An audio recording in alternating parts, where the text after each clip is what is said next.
Just got finished putting a wash here on the engine, transmission, and axles for the 205.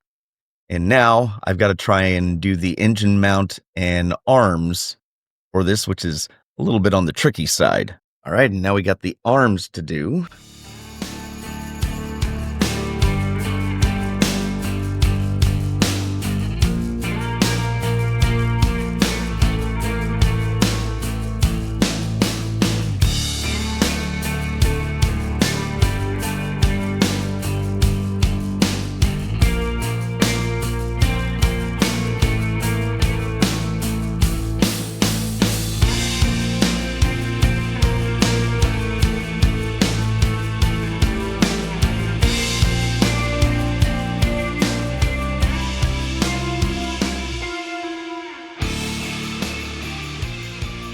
There we go. It was a little finicky. Hopefully that's right. So what I've already done, you can hopefully see a little bit of the difference here, is do a little bit of weathering. This is just to give it a little bit more depth, make it look like it's not brand new. So we start out with Mr. Weathering color. This is the multi-black, and you're just going to use paintbrush. Make sure you mixed it up pretty good. Give it a good shake, however you like to do that. And we're going to be really generous about how we put it on. Just go ahead and all over. I like using this over the Tamiya. I've found this covers a little better. It's oil-based, so it works a little differently. And we can use this solvent, which I'll show you. I've got it just to my left. It comes off differently.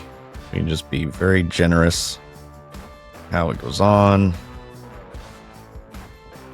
Sure, military and plane guys, people that build that stuff, know all about this. I think a lot of car people end up using the panel line accent from Tamiya. I just think I like this a little bit better for washing and making it look used, or getting down in like radiators and stuff like that. All right, and then here's our solvent 110. 110, I believe, is just the size. I think this is the only size it comes in. Try to get as much off there as we can. Do a little dip and then take off a little more. And now we're just going to go back over it.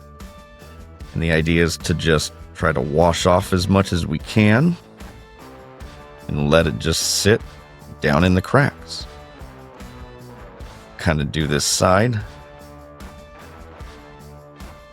And then take a Q-tip, cotton swab. If you're doing something like this, you can see this one's looking pretty haggard. It's not that big a deal, but if you're doing something with a lot of edges, this obviously starts to leave a bunch of fibers behind. It can be very frustrating. So you can always use the Tamiya one and just lightly go over. You're just trying to catch all the top side stuff. You're not trying to get way down in the cracks, because then you'll remove the weathering that will give it depth. And it may not look like you're doing much, but then if you compare it, if you have something from before, you'll notice that, oh, there is a difference. Just make sure you do a little bit, brush it off, because you're pulling it back up with the solvent, and you're kind of spreading it around, allowing it to run down into the cracks. And you're just looking to give it that little bit of depth. So yeah, we can't really get into there. That's kind of the point, is just to leave that alone.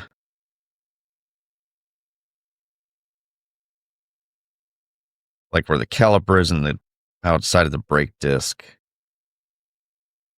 It tones down the newness, but it doesn't look like you've done anything. You don't realize that you've done something, but it still retains the color. The tricky part about doing this now, putting this shock and spring on here, like the instructions tell you, is it could be an alignment problem. So I'm going to put the very least amount of glue possible in here right now, so that I can still try and move it if I need to when it fits in to the other part of the car, mainly when it goes up through the fender wells. We'll see how this works.